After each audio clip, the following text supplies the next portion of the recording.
Good morning, I'm Bill Campbell, and welcome once again to Chicago. And we're really happy to be here today because we want to share with you a story that is very touching. It's about the development of something that all of us can benefit, but because one person was touched by a sad occasion, the result of it has been something that's saving lives all throughout our state, and I'm very happy to welcome Carol Spizzirri, who is the founder and president of Save a Life Foundation. Hello, and thank you for having me. Appreciate you inviting us.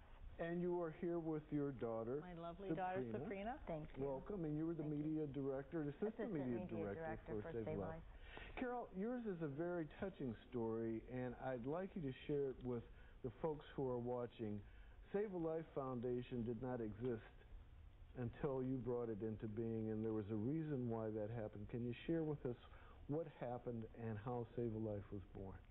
Labor Day of 1992, I was notified that my daughter had been involved in a hit-and-run accident, and that Christine and Jean, and then later discovered because moms have a tendency of, parents in general want to know why things happen, and discovered that Christina's injuries could have been prevented if pressure were given to her at the time before EMS, Emergency Medical Services, arrived with just pressure. The police who first arrived after she was involved with a hit-and-run accident were not trained in life-saving skills and unable to render aid. She didn't have a bone broken or other injuries. It was just a severing of artery in her arm that caused her to bleed out.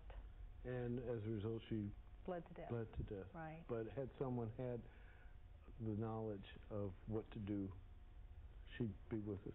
Very, very possible. Of course, we cannot always judge on people's, rendering aid.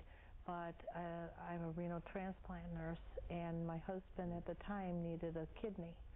So maybe her kidneys, if she wouldn't have survived, her life wouldn't have survived, maybe her organs might have survived and saved other people's lives.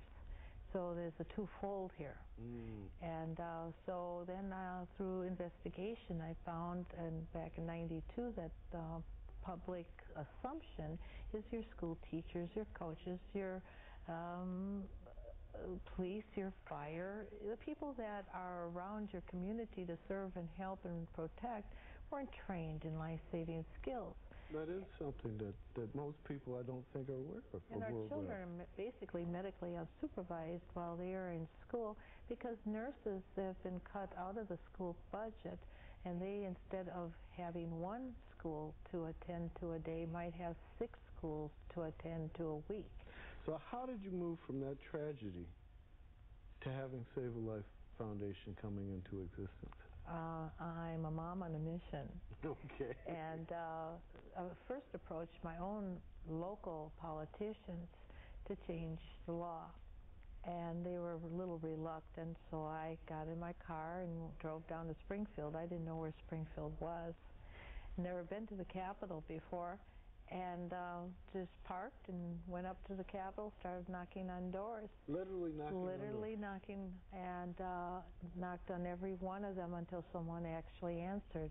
And a wonderful gentleman from Effingham, Illinois, and most people don't know where Effingham is, but he's a state legislator, said that he believed in what I was doing and would be willing to sponsor legislation to mandate police and firefighters to be trained in CPR and first aid. Right.